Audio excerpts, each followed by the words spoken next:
Hey, it's AJ here for Techsplained, and today we're going to be talking about public Wi-Fi. Do you know the potential dangers of public Wi-Fi networks? Or are you a business looking to install a secure public Wi-Fi network? In this video, we're going to discuss the security threats of public Wi-Fi and how you can protect yourself or your customers. So, let's get started.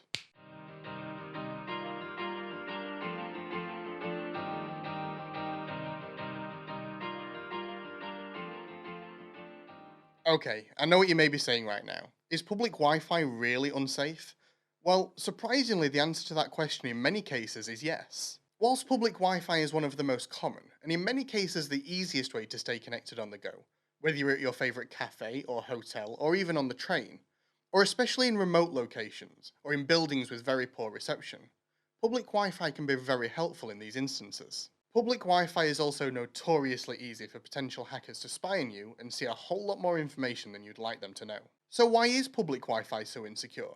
And how can potential attackers exploit public Wi-Fi? And how can you protect yourself while staying connected? That's what we aim to cover in this video.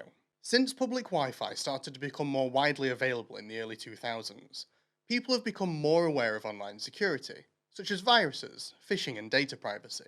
We have some videos on these if you want to check them out. Yet there are still many common vulnerabilities that hackers will still target. One example of this is that the majority of public Wi-Fi networks use no password or encryption at all, instead opting for a login page or for you to sign in or sign up to their service, or sometimes nothing at all. In these cases, potential hackers can see all of the traffic on the network. They don't even need any special hacking skills to be able to do this. Many of these software tools are readily available on the internet for free for anyone to download.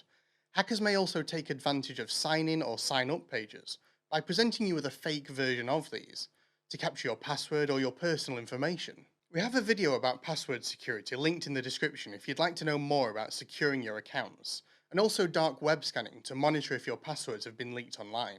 If you want to find out more about any of the services we can offer, all of our contact details are linked down in the description, along with some helpful links to some of the services that will help you stay secure online. So you'd think that public Wi-Fi that uses WPA2 security encryption, which is the standard data encryption in most routers, is safe, right?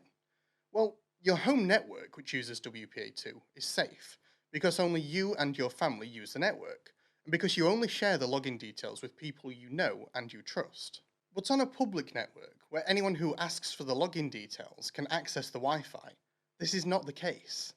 Potential hackers who access the network before you do can spy on and capture your security encryption key to the network, allowing these people to see all of your traffic, even though theoretically your connection is secure. However, WPA3 aims to fix this by using individualized data encryption. When you connect to an open Wi-Fi network with WPA3 security, the traffic between your device and the Wi-Fi access point will be encrypted, even though you may not have entered a password. This will make public Wi-Fi networks much more secure and private. It will be impossible for people to be able to spy on your data without actually cracking that encryption. This security issue is something that should have been solved a long time ago. However, these encryption changes will rely on a few different things. 1. Device manufacturers will have to create firmware patches for their existing equipment, and have that equipment recertified with the latest firmware, which in many cases could be a long process that may not guarantee certification. Or 2. Device manufacturers will release new hardware which is WPA3 compliant, and then it will be the process of companies swapping their existing access points for newer WPA3 compliant devices. And finally, number 3. Hardware manufacturers who make computers, laptops, tablets, phones and more have to ensure that their devices are also WPA3 compliant. Here at Wondercall, we only install Wi-Fi access points which are WPA3 compliant and offer backwards compatibility to WPA and WPA2 security standards. So maybe you're looking to install a new Wi-Fi network for your business. Maybe you want us to manage your Wi-Fi network, including firmware updates. Or maybe you want to offer a public Wi-Fi network to your customers. Here at Wondercall, we've installed Wi-Fi networks in a range of locations, including hotels, restaurants, cafes, factories and more. Reach out to our consultants if you want to find out more, or inquire about a quote. We can even do a Wi-Fi coverage assessment of your building. So how else do hackers target people? Public Wi-Fi is known for being vulnerable to what is known as man-in-the-middle attacks. In these instances, a potential hacker is literally sitting between you and the internet, capturing all of your data as you send and receive it. The most common method of this can be seen in the form of a fake Wi-Fi network, made to imitate a real public Wi-Fi network. For example, you could be at your local cafe, who has never had Wi-Fi before, and then one day you see a new Wi-Fi network called the local cafe. Or you may see near identical Wi-Fi network names, such as coffee shop Wi-Fi and coffee shop Wi-Fi. As you can see, this would not be as easy as seeing a network called Guy in the Corner on his laptop Wi-Fi. By connecting to and using these fake networks, it allows hackers to spy on all of your internet connectivity and capture masses of data, including your cookies and potentially unsecured files on your device. So what exactly is cookie stealing? Well, cookies, aside from being absolutely delicious, I mean, seriously, my favourite cookies are from a place called Gideon's Bakehouse. They're so good. Really could do with a cookie right about now. Anyway, cookies are small files that are stored in your web browser's cache, containing a unique identifying code or information that can do many other useful things. However, if used the wrong way, they could also be used to compromise your privacy. Cookies are a way for websites to identify unique visitors. Developers can track what pages you visited for analytics purposes to see which pages are performing well. They can also track shopping carts, suggest products and pages based on your browsing history, and link web chats. We even use them on our own website to identify returning visitors and chat with members on our live chat. Cookies are even used to stop you from having to log back into a website on the same computer each time you visit. They can customize the look or experience for each user and do many other different things. And whilst things such as passwords are not stored within a cookie, a unique identifier within a cookie could be used to potentially steal a logged in session. If someone wants to do this, in some cases they may be able to access an online store, bank account, social media account, and more, depending on the security of the services you use.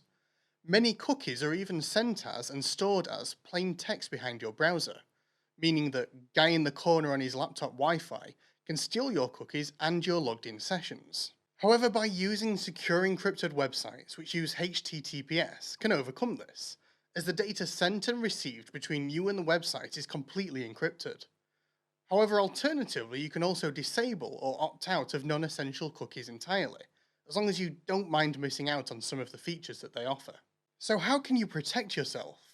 Well, one of the first things we recommend doing is asking the staff wherever you are if they actually have customer Wi-Fi, and if so, what the name of it is. Many places may have promotional material telling you the name of their Wi-Fi network, so that you know that you are connecting to the correct one. And if they say they don't have one, and you see one anyway, ask the management if it is correct. If it's not, then don't trust it, report it immediately to the business staff or management. The next thing is to always try to use websites that use HTTPS. The majority of websites which require any type of logon use HTTPS security, and many of today's most popular websites use HTTPS to secure your connection with them. Most browsers will also now warn you when a website is not secure and not using HTTPS security. One other thing to consider is that some websites may have a secure connection, but you may not be guided to it by default. In this case, you can manually type the S in the address each time to see if it works. Or you can download a web browser extension or app, which will automatically ask for HTTPS on every website by default, thus sending all of your data and cookies over a secure connection to prevent people from spying on your data and stealing your cookies. By using websites using HTTPS, you can make sure that your data traffic with that website is secure, even if the Wi-Fi network is not. But how can you protect all of your data on a public network without having to worry? In recent years, VPNs have become much more popular amongst people for a variety of different reasons, such as a way to circumvent regional restrictions on some websites, such as Netflix, which offers different content in different regions. However, VPNs are designed to create a securely encrypted data tunnel over any network to a secured remote proxy server to stop prying eyes from spying on your data. VPNs can come in both free and paid services. However, some VPN services, especially some of those free ones, do record data that's passed through their servers. Here at Wantacall, we can offer you a variety of different VPN solutions, and our services do not record any of your data, and you can be secure in the knowledge that your data is safe, secure, and most importantly, yours.